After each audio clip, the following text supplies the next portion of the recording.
was hard to wake up knowing that there was a critical boat repair to be done.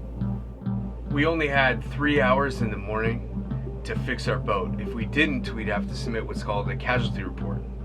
Now, a casualty report means we have $1 million boat.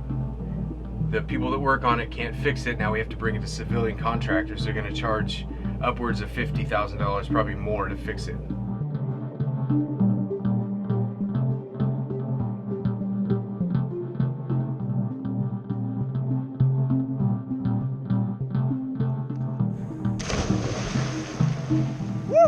Today's exercise was swimming. We swam in the bay about 1,000 meters.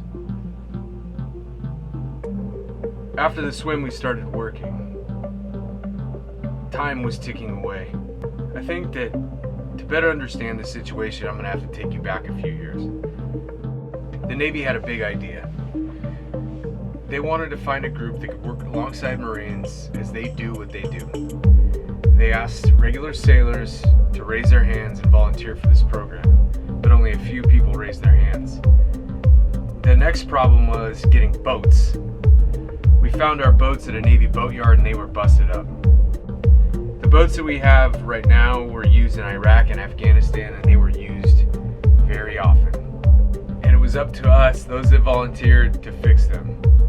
With people who own these boats before us, they have a whole team of engineers to fix these boats when they break down. We rely on each other. And who is each other? I mean, you have this guy right here. He's a logistics specialist. Along with logistics, this guy is a aft gunner, he's a forward gunner, he's an engineer, and he's a navigator. And then there's this guy. He's a boat captain. He's also a patrol leader. But his trade is bosun mate. Then there's this guy. He's what's called an SH, a ship's serviceman. He gives haircuts on ships. But for us, he uses the M240. He's a machine gunner. He's an engineer.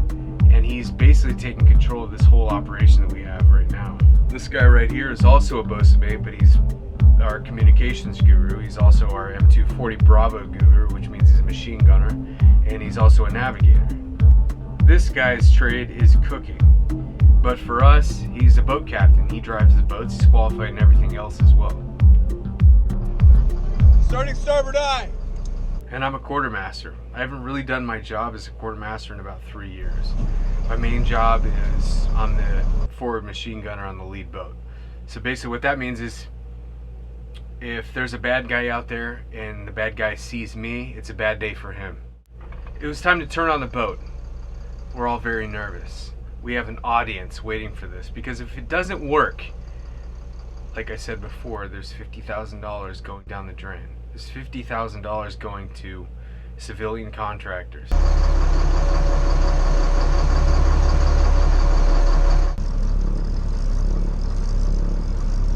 How's it look, John? Holy shit!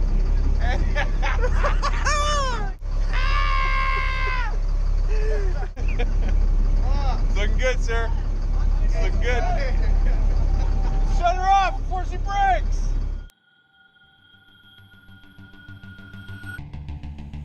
He saves the Navy $50,000 in civilian work. And he finds the flag, disheveled, and fixes it.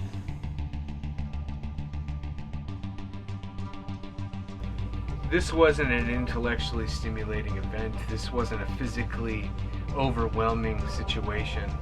But this was a group of miscreants, a dirty group of random sailors with jobs they have no business putting their hands in an engineering space. And we fixed a boat that has a grave importance for America. And you think I'm being dramatic here, but I'm really not.